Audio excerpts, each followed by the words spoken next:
Hello, আসসালামু আলাইকুম guys. আজকে আপনাদের মাঝে নিয়ে আসছি নতুন একটি ছোট্ট ব্লগ। আমি আর আমার ফ্রেন্ড এখানে ঘুরতে আসছি। আমার ফ্রেন্ডের মানে ধর্মের আর কি কালী পূজা এটা।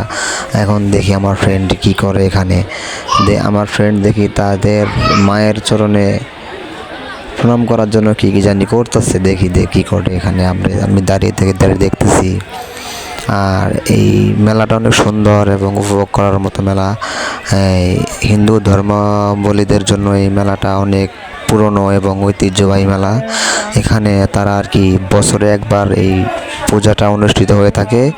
এই পূজাতে তারা শান্তি, ভক্তি এবং আরাধনা নিয়ে পূজা করে এবং তারা তাদের মায়ের চরণে মানে বলিদান দেয় আর কি। আমি উদ্দেশ্য করে এই মেলা উপভোগ করার জন্য আসছি না কি, আমি দেখতে আসছিল বলিদান।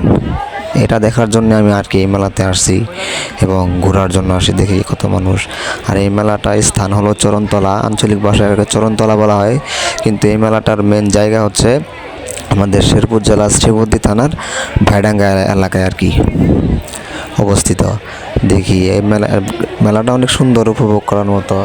আমি আর আমার মধ্যে ঘুরতেছি, দেখেন কত মানুষ, প্রচুর মানুষ হয় এবং ঐতিহ্যবাহী মেলা তো মানুষ তো হবেই।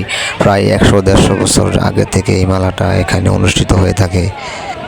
বেশি রাত করে আর কি করব, আমি আর আমার বন্ধু এখন তার পিসির বাড়িতে যাব, যাই ঘুরে তারপরে আবার আসবো। এখনও বলিদান শুরু হয় নাই, বলিদান শুরু হবে রাত 12টার পরে। পরের দিন সকালে থেকে আর কি বলি শুরু হবে। আসসালামু আলাইকুম গাইজ, ভালো থাকবেন। আশা করি আপনারা ভালো থাকবেন, আমিও ভালো থাকবো। আমার জন্য দোয়া করবেন। আর পরবর্তী নেক্সট ভিডিও সকালে আর কি আপনাদের দেওয়ার চেষ্টা করব।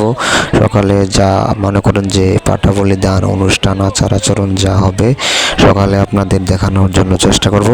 এবং আমি তো এখন যাচ্ছি না, তা আমার বন্ধুর পিসির বাড়ি থেকে ঘুরে তারপর আবার একটু পরেই চলে আসবো, এসে যেন আপনাদের ভিডিও দেখাতে পারি ইনশাল্লাহ।